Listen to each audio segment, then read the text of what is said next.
Bonjour à tous. Aujourd'hui donc nous allons voir MantisBT qui est un outil de gestion des incidents open source.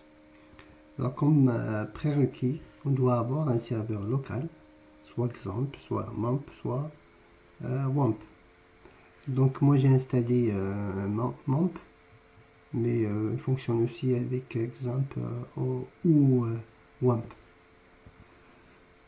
Ce que nous allons voir, déjà comment installer Mantis. Ensuite, comment rapporter un incident depuis Mantis.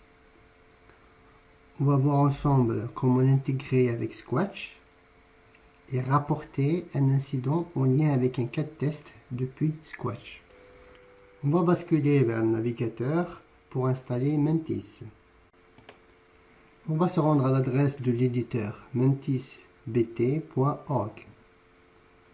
Ensuite, on va aller dans installer la dernière version, download une autre fois, et puis il va me rediriger vers un autre site. Je vais attendre 5 secondes et elle va se télécharger automatiquement normalement.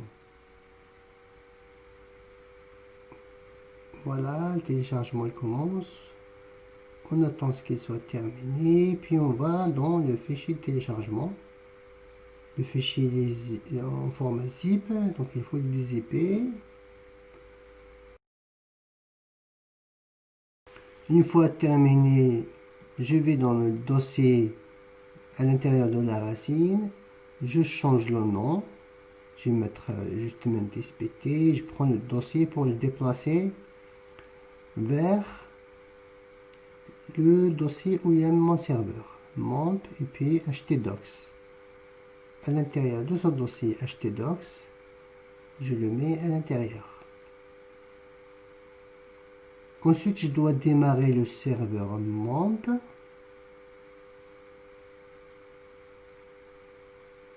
On attend jusqu'à ce que le serveur MySQL démarre. Là, c'est bon, il est en vert. Et puis, je vais aller dans le navigateur et ouvrir MySQL. Donc, c'est localhost phpMyAdmin / Voilà, je suis dans la base de données. Je vais créer une nouvelle base en cliquant sur New. Je lui donne un nom. Je vais l'appeler Backtracker et je change le format. Je vais dans Privilèges pour créer un utilisateur qui a accès à la base. Là, je vais l'appeler administrateur et je lui donne un mot de passe. Je lui donne les accès partout en cochant cette case et je valide à la fin. Go. Voilà, c'est créé avec succès. Maintenant, je vais aller dans localhost /mantisbt /admin /install.php. Là, c'est comme ça qu'on installe Mantis. Dans cette case, je dois donner l'utilisateur de la base et le nom de Backtracker de la base de données doit être exactement le même que celui qu'on vient de créer. L'username de la base c'est administrateur, celui qu'on vient de créer. On lui donne le mot de passe qu'on vient de créer aussi. Et puis on installe. On voit que tout est vert. Et on scrolle jusqu'à la fin de la page. On trouve le lien pour se connecter à Mantis. Alors ici, l'utilisateur, c'est Administrator en anglais. Comme vous voyez, c'est TOR à la fin. Et le mot de passe, c'est root. Ça, c'est le premier mot de passe. C'est comme ça qu'on accède. Et après, on peut créer d'autres utilisateurs. Voilà, je suis sur la page d'accueil. On retourne sur la base de données qu'on vient de créer pour voir est-ce que il y a des tables qui sont créées. Tout à fait. Donc, toutes les tables de Mantis, elles sont créées. Cela veut dire que l'installation s'est bien effectuée. Maintenant que Mentis est installé, la première des choses qu'on va faire, c'est d'aller dans Gérer pour créer un nouveau projet. Gérer des projets et créer un nouveau projet. On va l'appeler Mentis Test par exemple. Tester Mentis. On va ajouter le projet. L'opération elle est réussie et maintenant nous avons ce bouton qui s'affiche. On peut sélectionner le projet sur lequel on veut rapporter des anomalies. Donc je vais aller dans rapporter une anomalie. Ici c'est le projet en général. Est-ce que l'anomalie elle se répète? Non, ici. La sévérité, on va mettre simple. Priorité élevée, assignée à l'administrateur. Pour le moment, nous avons un seul utilisateur. Plus tard, on va voir comment créer des utilisateurs. Ici, on va mettre un titre pour l'anomalie. Accès à Mentis. Bonjour. Je n'arrive pas à créer un nouveau utilisateur. Ça, c'est un exemple. Merci de m'assister pour créer un utilisateur. Cordialement. Et vous mettez votre nom. Ici, vous pouvez mettre les étapes que vous avez mis pour reproduire l'erreur. Et soumettre l'anomalie. Donc, l'anomalie, elle est créée. Je peux l'afficher dans mon dashboard. Elle est là. Ensuite, on peut entrer dans l'anomalie. Je peux cliquer sur surveiller pour recevoir des notifications à chaque fois qu'il y a une modification sur cette anomalie. Je peux l'assigner à une autre personne si je souhaite. Et on peut aussi changer le statut, l'état. Une fois qu'elle est traitée, je peux cliquer ici sur traiter. Et puis, on peut ajouter une note et mettre à jour les informations. Voilà, maintenant elle est traitée.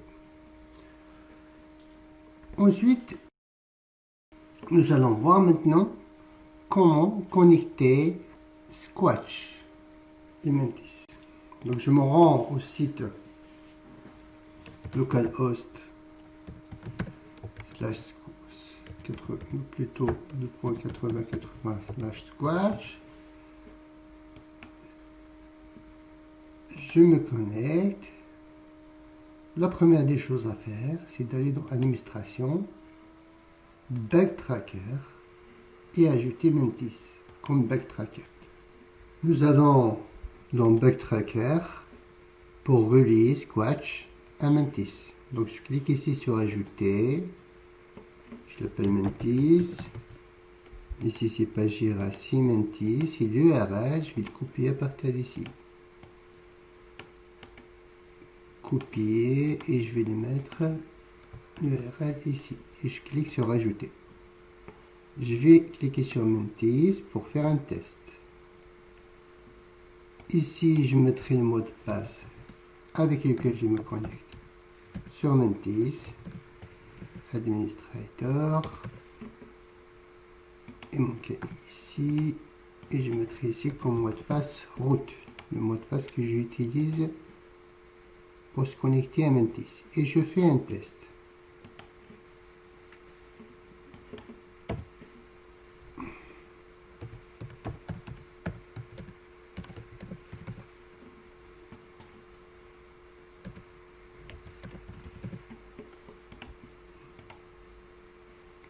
Maintenant, j'ai le message comme quoi je suis connecté avec succès. Je clique sur enregistrer et je retourne en arrière. Je vais dans projet pour ajouter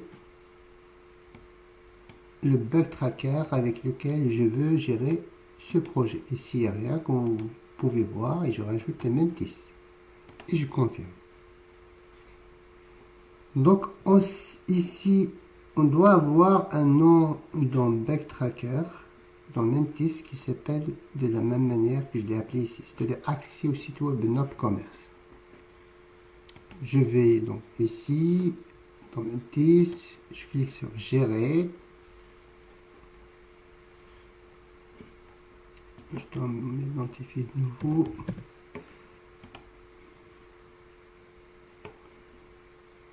Gérer les projets et créer un nouveau projet. Et je vais l'appeler accès au site web Nop Commerce. Et je clique sur ajouter. Et l'opération est réussie. Je retourne dans Squash. Et je vais essayer de créer un site web, plutôt un incident à partir de Squash. Donc j'écris ici un test non passant. Et je vais supposer qu'il y a un problème, que ça n'a pas fonctionné et que je dois créer un ticket. Donc je lance ici, j'exécute le cas test et je dis qu'il y a un échec. À partir de ce moment-là, je peux créer une anomalie. Donc je clique sur rapporter une anomalie. Je vais me connecter avec les mêmes identifiants que j'utilise dans Mantis. Voilà. Apparemment, le site web Nop Commerce n'est pas trouvé sur le backtracker.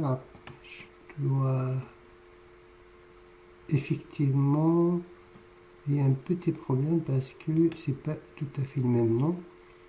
Il faut vraiment être rigoureux parce que le C ici il est en minuscule, alors que dans Squash je l'ai écrit en minuscule. Je mets à jour le projet, je retourne et je relance l'opération. Donc je vais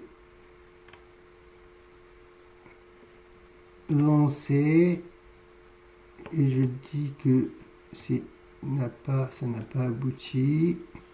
Je rapporte une anomalie.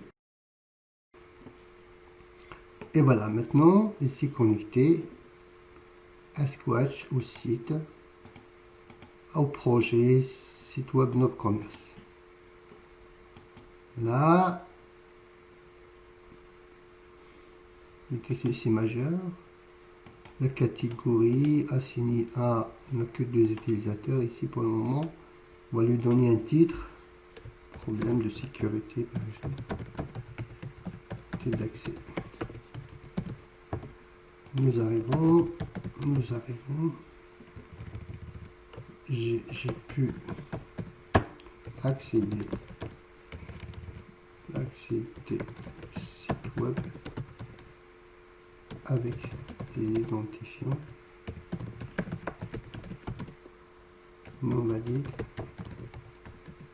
Ici, on présente un sérieux problème de sécurité. Merci de prendre en charge ce ticket cordialement. Et je clique sur ajouter.